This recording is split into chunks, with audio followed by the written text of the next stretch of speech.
20-year-old Emily Johnson works 3 jobs, raising her little son in a tiny rented apartment. One day she receives a message. She's inherited a mysterious house in Maine. Expecting a small cabin, she finds a massive 3-story mansion, hiding a secret in its attic, a fortune worth millions and a new beginning for both of them. A touching story about hope, motherhood, and the home that changes everything. The alarm rang at 4:30 in the morning, a thin metallic sound that cut through the half-darkness of the apartment like a blade. Emily Johnson groaned, reaching out from under the thin blanket to silence it. Her hand brushed against the rough surface of the nightstand, a cheap piece from the thrift store, its veneer peeling, and found the phone. She pressed the screen, and silence filled the tiny room again, broken only by the steady hum of the refrigerator and the faint rumble of traffic from the street below. It was another morning, exactly like the one before, and the one before that. She rolled out of bed carefully, trying not to wake the small boy sleeping at the other end of the narrow studio. Noah was curled into a ball under his dinosaur-patterned blanket, his soft hair sticking out in tufts. He looked peaceful, untouched by the world's noise and demands. For a moment, Emily just watched him, feeling the dull ache in her chest that came from love mixed with exhaustion. Then she forced herself up, the floor cold beneath her feet, and began her day. The apartment was one room trying to be many things at once. Bedroom, kitchen, living room, sometimes laundry space. A sagging couch served as her bed. Noah's folding cot stood near the window that overlooked the parking lot. A curtain divided their sleeping spaces, not for privacy, but to make it feel like there was more than one room. The paint on the walls was the color of stale oatmeal. The light bulb flickered when the heater kicked in, and a steady drip from the kitchen faucet kept its own time. She moved quietly, dressing in her coffee shop uniform, a faded polo with the Starbean Cafe logo on the chest, a black apron folded neatly on top. She tied her hair back, rubbed the sleep from her eyes, and checked the clock. At 5, she was out the door, her breath visible in the chilly dawn air. The bus stop was 2 blocks away. She passed the same cracked sidewalk, the same convenience store that smelled of old beer and detergent. The bus arrived late as usual, its headlights cutting through the early morning fog. She took her usual seat near the back, resting her head against the window. Streetlights flickered past like tired stars. Sometimes she thought of her life in hours, not days, each one spent, like coins from a jar that never refilled fast enough. At the cafe, the air was warm and heavy with the smell of roasted beans and steamed milk. She tied her apron, pasted on her polite smile, and began the motions she knew by heart. Pour, steam, hand off, smile. Double latte, no sugar, for Mr. Davis. Oat milk cappuccino, extra hot. The regulars came and went, people with somewhere to be, money to spend, and sleep in their eyes. Emily envied their ease, the way they ordered without counting change, the way they held phones that weren't cracked. Her coworkers chatted between orders, complaining about boyfriends and tips.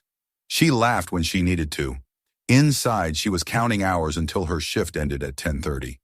She took off her apron, clocked out, and walked 2 blocks to her second job at the rehabilitation center.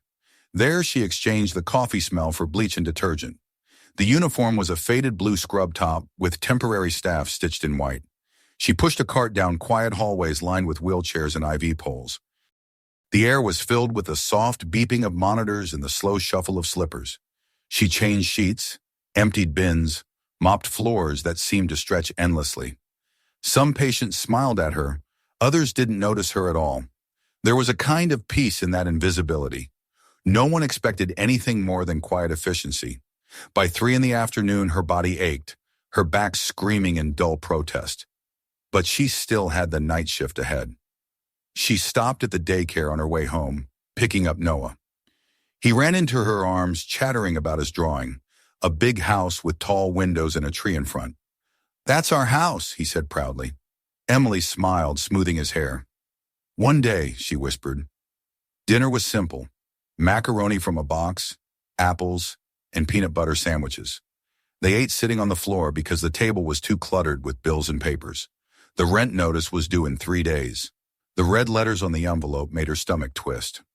After Noah fell asleep, Emily opened her notebook, a wrinkled budget planner she'd bought from the dollar store. Rent, groceries, daycare, gas, minimum credit card payment. Every number added up to barely enough.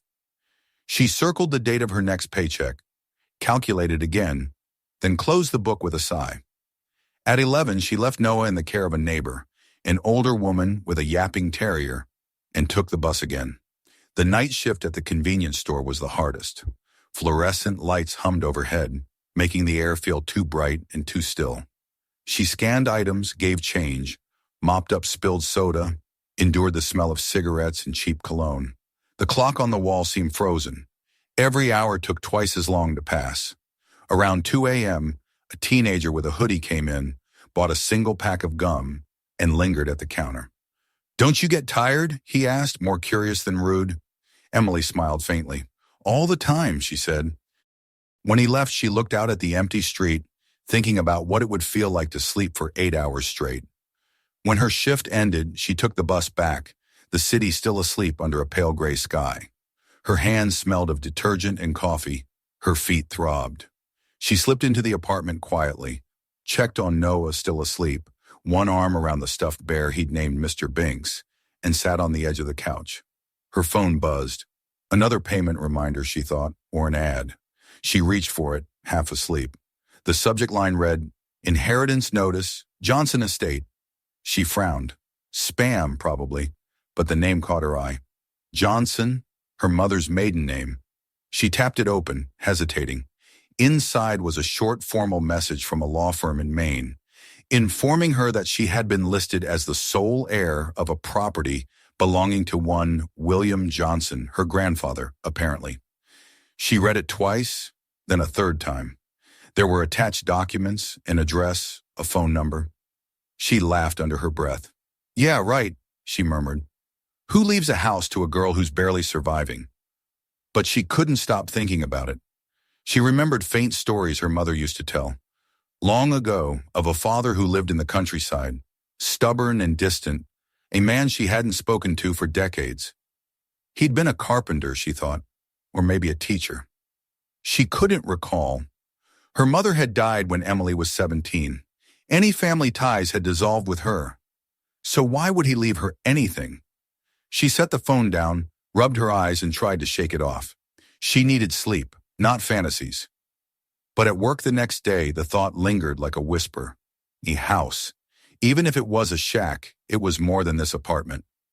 That night, during her short break, she called the number from the email. To her surprise, someone answered. The voice on the other end was calm, professional. "Yes, Ms. Johnson," the woman said. "I can confirm the estate is in your name. You're welcome to visit the property whenever you're ready." Emily thanked her and hung up, her hands trembling slightly. She stood behind the counter, staring at the rows of candy bars and instant noodles. It sounded too good to be real. Probably a trap, she thought. But what if it wasn't? What if it was real and she ignored it? That night, after putting Noah to bed, she sat beside him and traced her fingers over his cheek. He stirred, mumbling in his sleep. "Mama, our house?" he whispered. Her heart tightened. She looked around their one-room apartment, at the peeling wallpaper, the single flickering light bulb, the noise from the neighbors arguing through the wall, and made a decision. They would go. It wasn't reckless, she told herself, just practical. Even if the house turned out to be a ruin, at least it would be theirs. She would take a few days off, her boss at the cafe owed her one, and they'd drive to Maine. She could check the property, sign whatever papers were needed, and maybe, just maybe, they could start over. She began making a list. Gas, snacks, extra clothes for Noah, paperwork. She packed slowly, deliberately, as though each folded shirt was a small act of faith. She taped a drawing of a big blue house, Noah's latest masterpiece, onto the dashboard. Outside, dawn was breaking, painting the sky in faint pinks and golds. For once, Emily didn't feel the weight of the morning pressing down on her. She felt the tremor of something new hope, fragile but alive. Tomorrow they would leave the city behind. And for the first time in years, she couldn't wait to see where the road might lead. The morning they left the city, the sky was the color of pewter, and the streets still glistened with last night's rain. Emily had packed the car in silence, making sure the boxes were wedged tightly in the back seat. the duffel bags stacked neatly beside Noah's booster chair. Most of what they owned fit into the small Ford Focus with room to spare, which struck her as both freeing and tragic.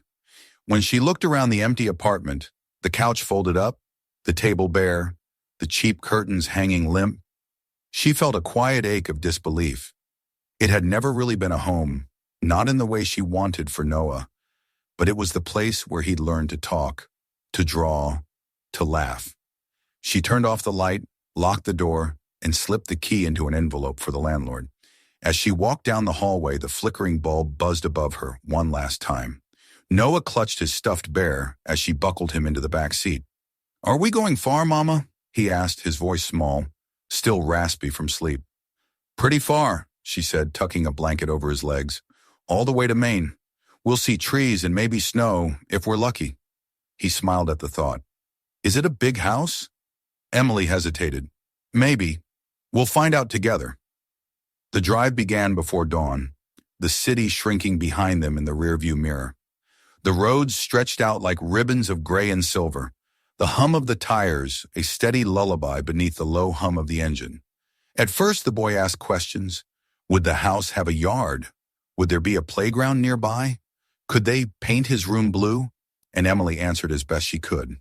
But as the hours passed and the miles accumulated, Noah drifted into sleep, his head resting against the window. For Emily, the road felt endless, but it also felt like a release. For the first time in years, she wasn't rushing between jobs, wasn't glancing at the clock to measure out her exhaustion. There was nowhere she had to be except forward. Every few hours, she stopped for gas or coffee, buying Noah apple juice and herself something from the hot case that passed for breakfast. At one rest stop, he pointed at a plastic snow globe in a souvenir shop inside. A tiny red lighthouse stood surrounded by glittery snow. She bought it, though she knew she shouldn't. When she handed it to him, he shook it gently and watched the flakes swirl. "It looks like magic," he said. She smiled. "Maybe it is." By late afternoon, the scenery had changed. The sprawling highways narrowed into two-lane roads lined with tall pines and frozen lakes that flashed silver under the pale sun. The air grew colder, and the car heater groaned trying to keep up. Emily turned down the radio and cracked the window just enough to let in the smell of damp earth in pine resin. It smelled like something old and clean, something she didn't realize she'd missed. As they crossed into Maine, the GPS began to stutter, its voice robotic and uncertain, as if unsure of its own directions. Emily laughed quietly at the irony. She felt much the same. When the last town appeared, a cluster of wooden buildings, a diner, a post office, a gas station with a single pump. She stopped for fuel and directions. The man at the counter, in a red plaid jacket and baseball cap, looked at the address on her phone and raised his eyebrows. "The Johnson place?" he said. "Haven't heard that name in a while. Up on Willow Creek Road, right past the old quarry. Big house, kind of off by itself. Been empty a long time." "Is it safe to drive there?" she asked. He shrugged. "As safe as anything around here. Road's a little rough, but you'll be fine in daylight. Lot of folks around here thought that place would have fallen down by now." He smiled politely but curiously, like someone studying a ghost. Back in the car, Noah was wide awake again, pressing his face to the window as the landscape changed from small-town neatness to wild, untamed forest. The road wound upward, the trees arching overhead, their bare branches like ribs against the gray sky. When the house finally appeared, Emily almost didn't recognize it as real. It stood at the end of a gravel drive, tall and dark and silent, a 3-story Victorian structure with a steep roof and a narrow tower that reached toward the sky. The paint had long since faded to a dull, ghostly gray, and the porch sagged beneath years of neglect. The windows were clouded, but in one of them, a lace curtain still hung, yellowed with time. For a long moment, Emily just sat behind the wheel, her hands gripping the steering wheel as if to steady herself against the sight. "That's it?" Noah whispered. "That's it," she said, her voice barely audible. The house loomed larger as they stepped out of the car. The air was sharp, and the ground beneath her boots crunched with frost. Weeds pushed through the gravel, and the wooden steps creaked as she tested them. She half expected the door to resist, but the key slid easily into the lock and turned with a soft click, as though the house had been waiting for her all this time. The smell hit her first: dust, old paper, a faint sweetness like faded perfume. The air was cold but not bitter. It felt more like the breath of a long sleeping thing. She pushed the door open wider, and light spilled across the floorboards, revealing an entryway that had once been grand. A staircase curved upward to the second floor, its banister carved with intricate floral patterns. The wallpaper had peeled in places, revealing plaster underneath, but the bones of the house were strong. Noah ran forward, his small footsteps echoing. "It's huge," he shouted, his voice bouncing off the high ceiling. Emily smiled, unable to help it. She trailed her fingers along the banister as she followed him, marveling at the craftsmanship, the weight of history in every corner. Each room told its own story. In the parlor, furniture sat beneath white sheets like ghosts waiting to be unwrapped. The fireplace was blackened but intact, with an ornate mantel where a few dusty picture frames still stood. The dining room held a long table, its surface warped but sturdy. In the kitchen, she found old iron pots hanging from hooks, a porcelain sink stained by years of disuse, and a small window that overlooked the overgrown garden out back. It wasn't perfect. It wasn't even comfortable. But as she walked through each room, Emily felt something shift inside her, a slow and cautious warmth. This wasn't a fantasy or a trick. This was real, and somehow it was hers. Noah found a narrow hallway that led to the second floor, where the bedrooms were. The first was lined with faded floral wallpaper. The second had a child's rocking horse in the corner, one wheel missing. She ran her hand across a dresser covered in a thin layer of dust.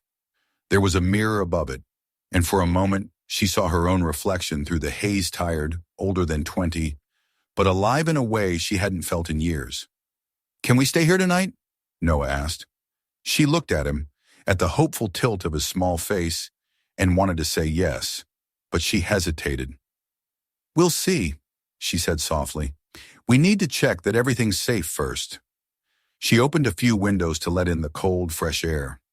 Outside, the wind moved through the trees, carrying with it the distant cry of a crow.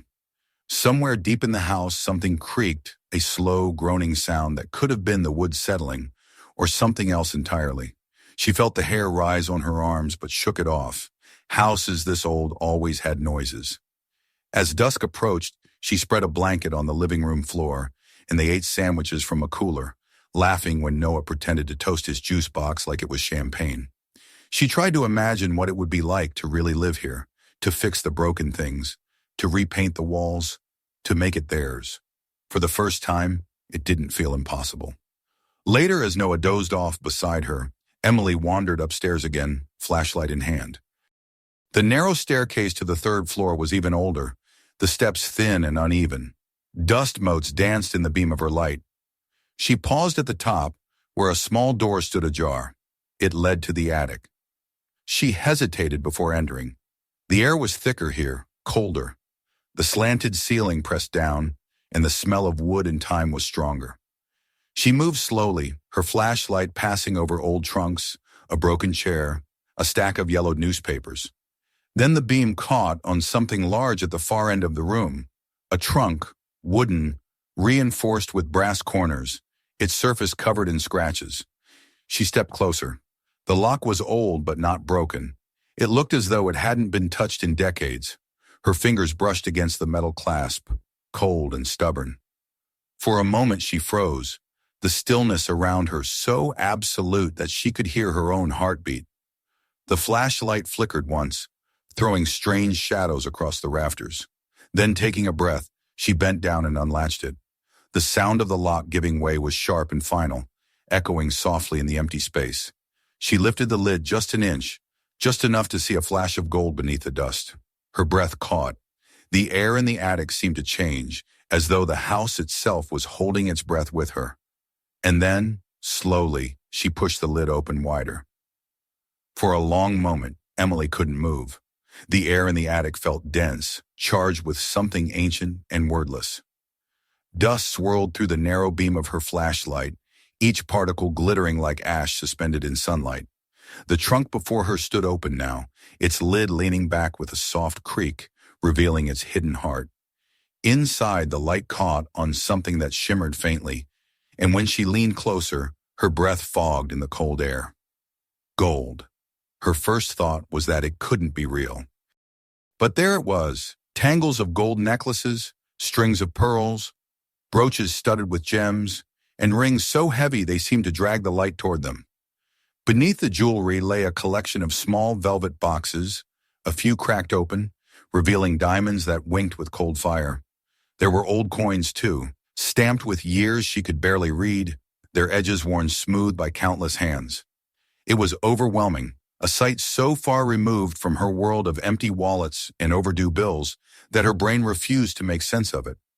She reached out tentatively, her fingertips brushing against the nearest piece of bracelet, intricate and cool to the touch. It left a faint dust print on her skin. For a second she felt dizzy. Her heart hammered in her chest as 1,000 impossible thoughts tumbled over each other. This wasn't costume jewelry. This wasn't a forgotten box of trinkets. This was real. She took a step back, clutching the flashlight. "Noah," she whispered instinctively, though he was asleep 2 floors below. She wanted to call him, to have someone else see it, to make it real, but another part of her, a quieter, cautious voice, told her to wait, to think. Then she noticed an envelope tucked beneath one of the velvet pouches. It was yellowed, sealed with an old-fashioned wax stamp that had long since cracked. On the front, in faded ink, were the words, "For my granddaughter." Her throat tightened. She sank to her knees, setting the flashlight on the floorboards, its glow casting long shadows across the rafters. Her fingers trembled as she broke the seal and unfolded the letter inside. The handwriting was careful, deliberate, as if written by someone who knew the weight of words. "If you are reading this, then the house has found its next keeper.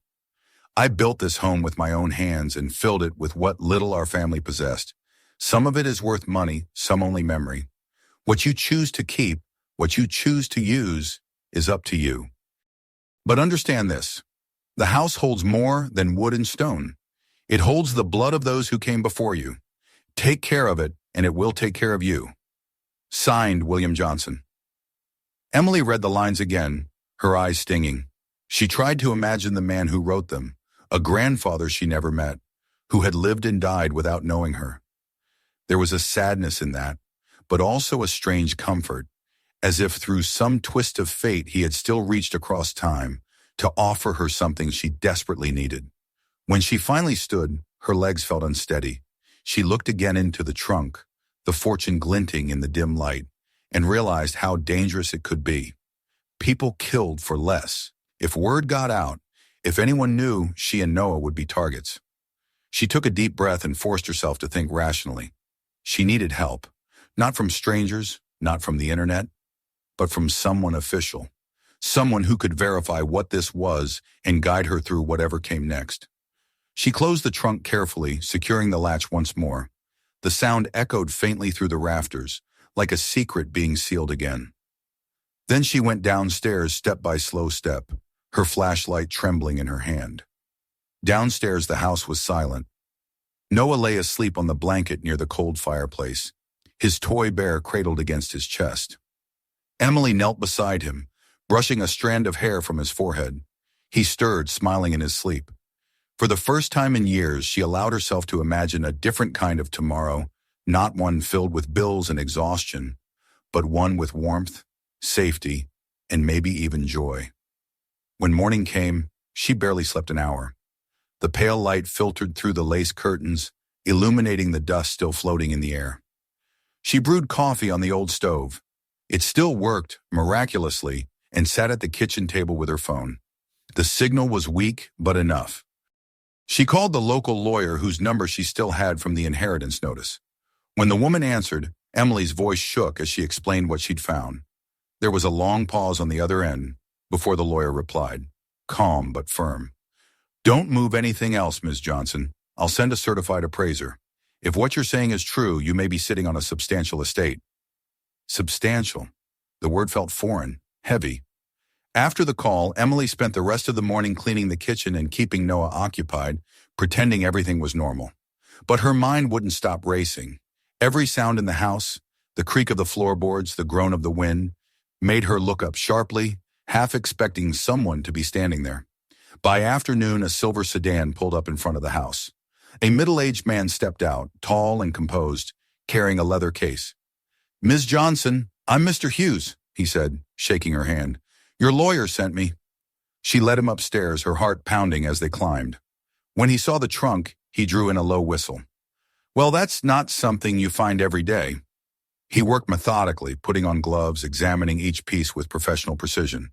His movements were slow, reverent. He spoke little but occasionally muttered to himself. Dates, names, terms she didn't understand. When he was done, he stood, closed his notebook, and looked at her.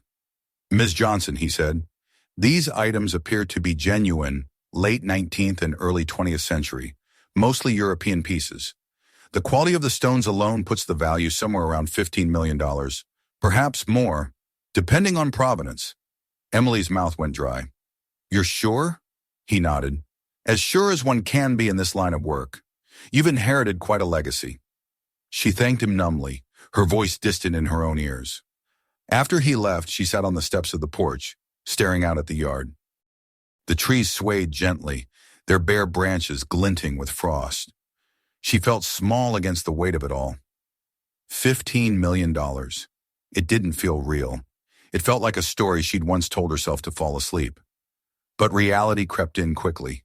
Taxes, insurance, safety. She couldn't simply sit on a fortune. She would need to protect it, learn how to manage it, find a way to turn it into something lasting. And beneath all those thoughts ran a deeper current, what her grandfather had written: "Take care of it, and it will take care of you." That night, after putting Noah to bed in one of the freshly cleaned upstairs rooms, she sat by the fire with a notebook. She began to make lists, not of bills this time, but of plans. Fix the roof, restore the kitchen, set aside money for Noah's future. She even allowed herself to write things like travel and college, words that once seemed far away, almost mythical. Over the next few weeks, the house began to change. Workers came, locals with rough hands and kind faces, curious but respectful. They patched leaks, repaired windows, and scrubbed years of dust from the floors. Emily painted walls, stripped wallpaper, and discovered that beneath the decay was beauty. Hardwood floors, ornate moldings, stained glass windows that threw colored light across the hallways. Each day, the house seemed to breathe a little easier, as if waking from a long sleep. Noah made friends with the carpenter's dog, ran through the garden that slowly reemerged from the weeds, and declared that his favorite place was the tower room because you can see the whole world from up here. One afternoon, Emily stood in that very room, looking out at the forest that stretched to the horizon. The air smelled of paint and pine, and for the first time, she felt something like belonging. She thought of her grandfather again, of how he must have stood in this same spot decades ago, building, planning, hoping. She whispered a quiet thank you. Weeks turned into months. The fortune was secured, insured, and invested carefully with the lawyer's help. She quit her extra jobs, keeping only part-time work at the local library for the joy of it. Life became slower, simpler. There were still challenges, paperwork, maintenance, the weight of responsibility, but they were the kind of problems she didn't mind carrying. On the first warm day of spring, Emily and Noah planted a sapling in the backyard. "So the house will have company," Noah said, patting the soil. They tied a blue ribbon around the trunk. Later, they had lemonade on the porch, the same porch that no longer sagged, and watched the sun sink behind the trees. As twilight deepened, the house glowed with new light from the restored windows.